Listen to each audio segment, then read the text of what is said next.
This is episode 12 of Ethics and Culture Cast from the Notre Dame Center for Ethics and Culture.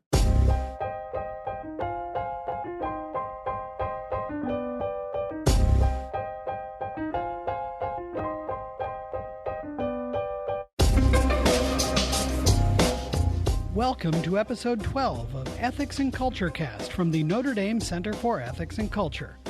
I'm Ken Hellenius, the communications specialist at the center. In this episode, we sit down with Gilbert Meilaender, the Paul Ramsey Fellow at the CEC and author of Not by Nature but by Grace, Forming Families Through Adoption, which kicked off the center's book series with the University of Notre Dame Press entitled Catholic Ideas for a Secular World. We discuss his intellectual journey, the meaning of adoption for families and for Christians, and how he wants to be a burden to his children.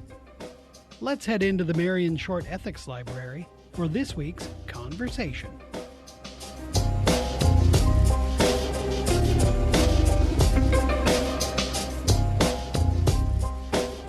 Well, I'm sitting here today with Gilbert Meilaender. He is the Paul Ramsey Fellow at the Center for Ethics and Culture. Prior to joining the faculty of Valparaiso University in 1996, he taught at the University of Virginia and at Oberlin College. At Valparaiso, he held the Phyllis and Richard Duesenberg Chair in Christian Ethics until 2014. He served as an associate editor of the Journal of Religious Ethics, an associate editor for Religious Studies Review, and sat on the editorial board of First Things. Gil was a member of the President's Council on Bioethics from 2002 to 2009 and is a fellow of the Hastings Center.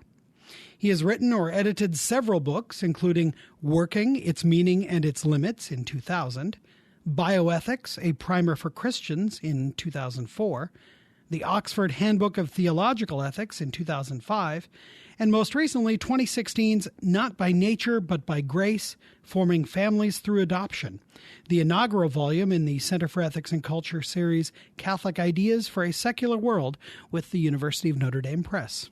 Welcome to the podcast, Gil. Thank you. So tell us a bit about yourself, about your background. Where did you grow up? Where did you do your studies? Well, I'm a Midwestern boy. I actually grew up, I was born in Illinois, but I grew up in northwestern Indiana, really. Though then I did not live around here for, 30 years at least until I took the job at Valparaiso. But I grew up in Indiana, went through a series of church schools, all called Concordias. It's not a very innovative system we have. Actually, the whole church system has changed since the time I went through it. At that time, you went 2 years to a junior college, and there were a variety of Concordia junior colleges at different places around the country. I went to one in Ann Arbor, and then students who, after their first 2 years, still thought of themselves as pre-seminary students, and since we'd started Greek, vocational discernment took a turn. That's right. But those who still thought of themselves as pre-seminary from all the different Concordia junior colleges around the country were funneled into what we ingeniously called Concordia Senior College, which was in Fort Wayne. That's the whole system has changed. That school doesn't even exist any longer.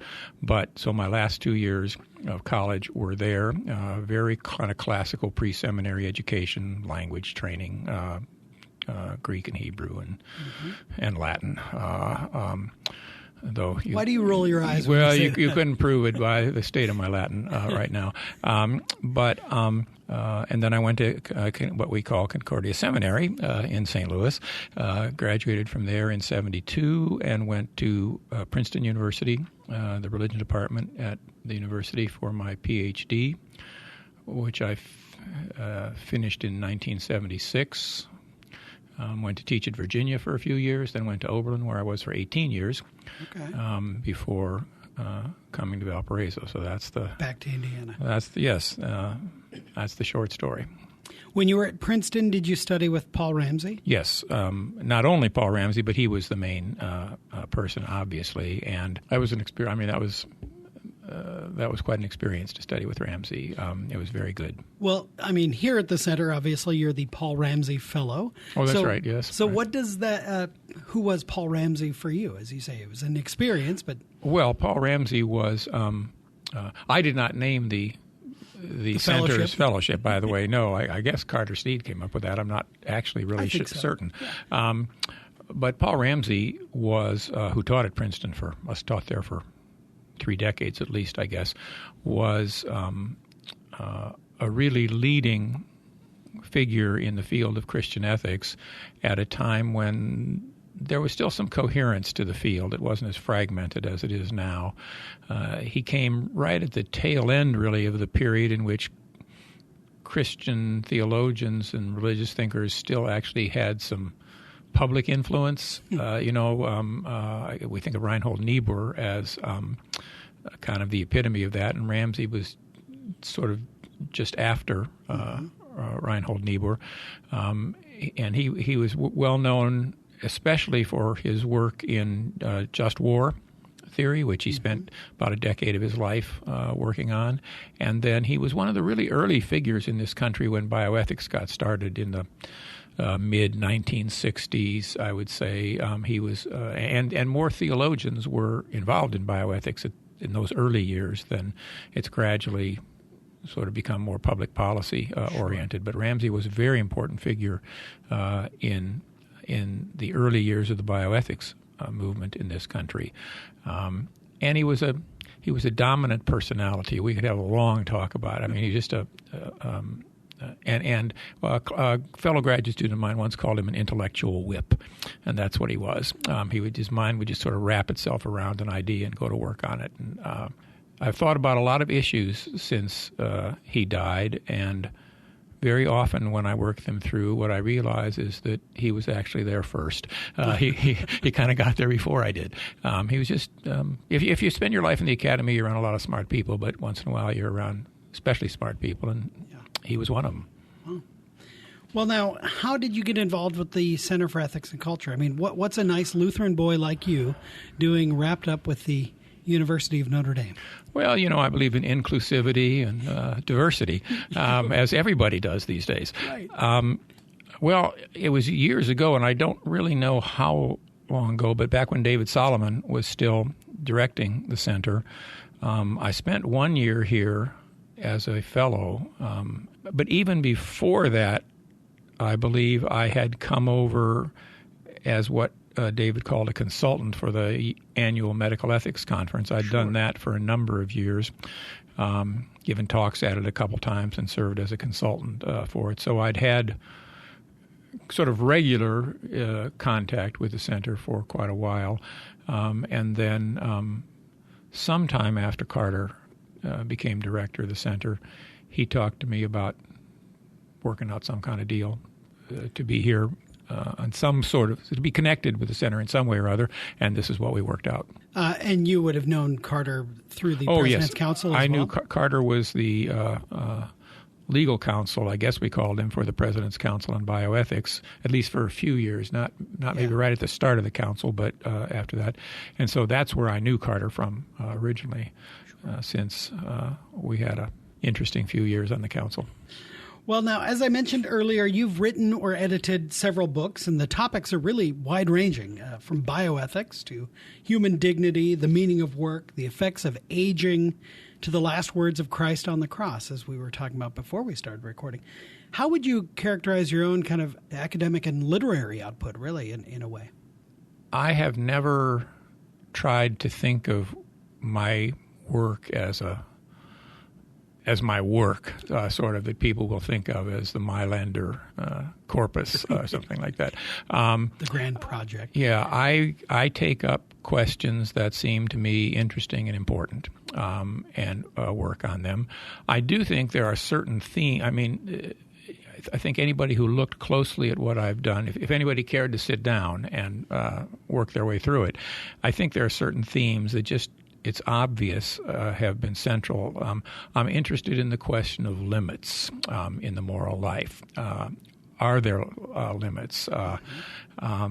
Even limits on ways in which we should try to do good things. That's clearly a question that just recurs in various ways. It's clear that I'm interested in in what ethicists tend to call special moral relations. In other words, we may have obligations to everybody. We may be supposed to love every neighbor, and even every neighbor who is an enemy, as Jesus says. Mm-hmm. But it also, at least to most people, it seems clear that we have special obligations to certain people who stand in special relation to us. I mean, familial bonds are one obvious case, but not the only one. The second book that I ever wrote was on friendship. And as I always say, nobody should think that it's a little Hallmark card book on how to be friends. The subtitle is A Study in Theological Ethics, and it's really about if you have an ethical system that has some sort of principle of universal other regard, the way Christians think about neighbor love, that you should love everyone, what exactly is the justification for the love of friendship, in which we devote enormous amounts of our time and energy and resources to certain people? That sort of question has always been very interesting to me. So limits, special moral relations, and then probably the meaning of our embodiedness. That's important in bioethics in various ways. It's important in the adoption issue, actually, what its claims on us are and what the limits of those claims are. I think anybody who kind of, as I said, cared to work their way through my stuff would say that those are the kinds of themes that have been of interest to me, and that whatever the issue I've worked on, in one way or another, they tend to come out. And they seem to be clearly related to both ethical and theological issues as well. I mean, I hear incarnation. I hear proper relationship to created order. I hear things that flow from our worship and from our creed. Well, I think that's right. While on the one hand, I read fairly widely, and in fact, I did a lot of work in philosophy. Back when I didn't mention that, back when I was in seminary, I actually did a bunch of graduate work in philosophy at Washington University in St. Louis while I was there. I always used to say that after you'd had a couple courses in practical theology, you developed a strong desire to read Kant. So I've drawn on lots of things, and I don't think that we have to talk exclusively in theological or religious terms. But on the other hand, I don't think there's any reason for Christians to be hesitant to think in those terms, and I generally do. Sure.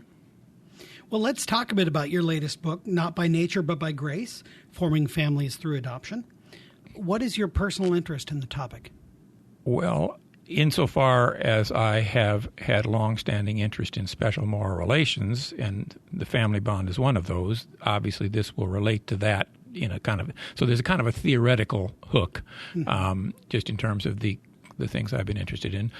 But sort of more personally, over time, my wife and I my wife and I and our children actually did foster care for 10 years when I was teaching at Oberlin and we lived in Ohio. Had several foster children. One of them ended up being adopted by us. He's a 30-something-year-old son. I can never remember the ages of my children, but so we did that for 10 years. Probably would have continued. We stopped it when we moved to Indiana, but so that was true for us. And a daughter of ours has a couple adopted boys. A couple of my sisters actually have adopted children. So in a variety of ways, just in terms of my extended family, we have quite a bit of contact with it. Actually, my older sister, who just retired, but was a director of a big adoption agency for quite a while. Gradually, I've come to realize that we may think of adoption a little too much just as an alternative to abortion. I mean, it is that, and it's an important alternative, but it's not just that. I mean, wholly apart from the issue of abortion, there are just a lot of children in the world who need families to belong to. And when we started doing the foster care, my wife and I, it was just after our third child, and whom we thought was our youngest and last child had begun school, and that's a moment when you sort of take stock, and try to figure out. And my wife thought she might like to do this, and so I just said okay. I mean, there wasn't any deep thought involved in it, but it turned out to be a formative experience for all of us. At one point in your opening chapter, you are summarizing another author, and you write, Christians, at any rate, are called to recognize as kin, as their own flesh and blood, those with whom they do not share traceable genetic material.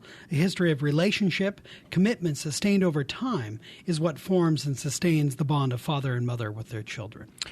Is that a good working definition, or I think we need to supplement it in one way, but it is good. That's really a sort of my description of the views of a guy named Russell Moore, who's actually written a nice book on adoption, and is a well-known Baptist theologian. I think we need to supplement it in some sense. I mean, the family is a created structure as well. I mean, the biological family is, and if we didn't have biological families, we probably wouldn't have a paradigm to know what we meant when we talked about families. But that's not the only way to form a family. And being a parent, being a father or mother, is not primarily a matter of sort of transmitting traceable DNA to the next generation. That's not what it's about. It's about this long-term covenant. As God covenants with us in adoption, so we do with our children.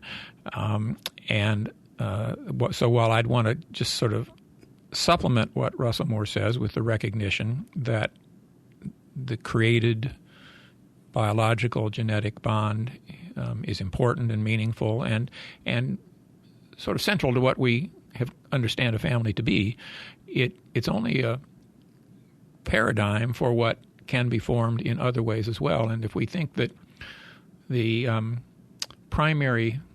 of primary importance in forming a family is to have a connection of DNA, that's why we have people running off to try to get what they call a child of their own through various forms of assisted reproduction, some of which end up giving them a child who is not even their own genetically because they've gotten donated gametes. So the whole notion of genetic connection, while very important, obviously, and meaningful, just needs to be thought through more carefully. And that's one of the things I was trying to think through as I worked on the adoption issue.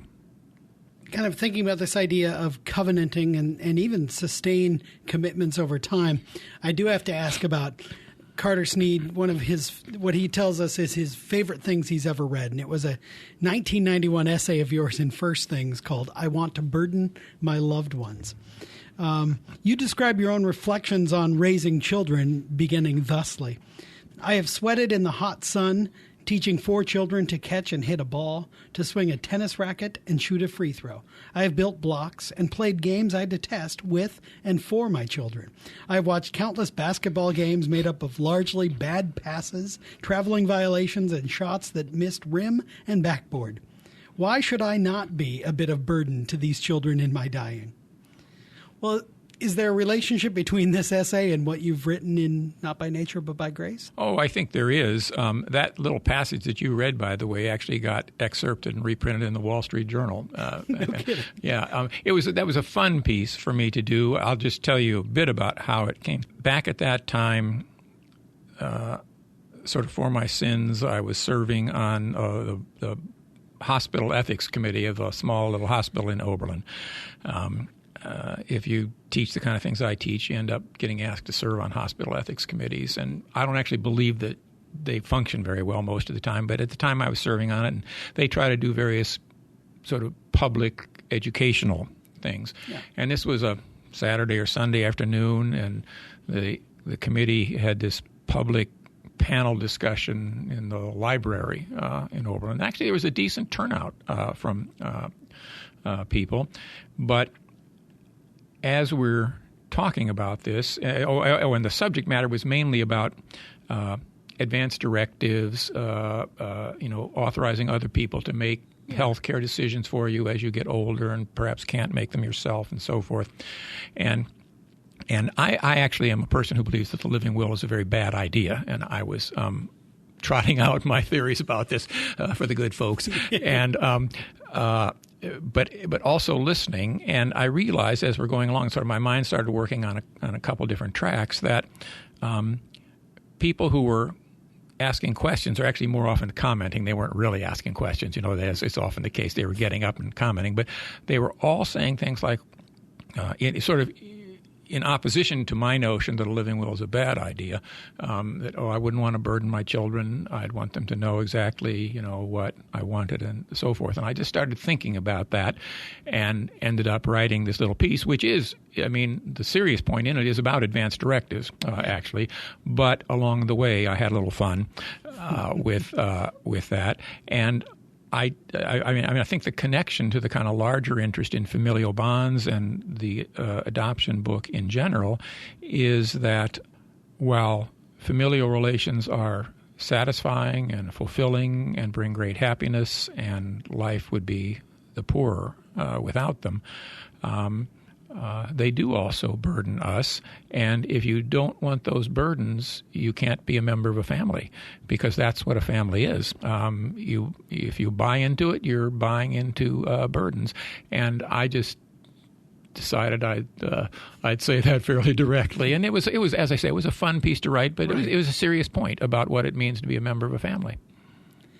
Well, Gilbert Meilaender, thank you very much for the conversation.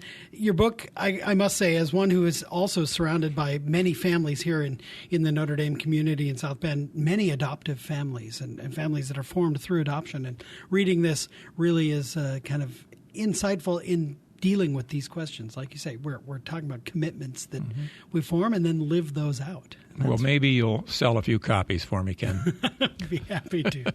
Thank you very much for your time. Sure.